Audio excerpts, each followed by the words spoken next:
Hello guys! Ngayong araw guys, kami ni Revin guys. Magta-transfer kami ng mga dragon fruit. So si Revin dito guys, yung ito pangalan dong yung bulo ng guod sa Bisaya, guod ng bamboo. And then ito transfer namin dito. So i-transfer na natin doon dong.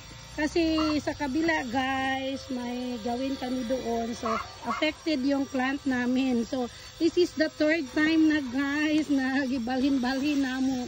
Pero, okay lang po siya. Kay, mabuhi naman gid siya guys. It's so easy to plant this one. Kay, dili siya kung nga tanom talandugon. This is the dragon fruit. Oh, look at guys. Oh, meron na siya mga ganon. So, doon sa entrance, may dragon fruit kami.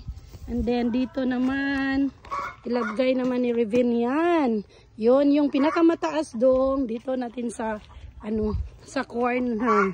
Ilagay. O, yun ba yung pinakamataas dyan? Oh, look at guys. Ilagay niya dito. Para naman merong, attraction dito guys. So, ito na yung namin garden, our garden here. 100 square meter lang yan.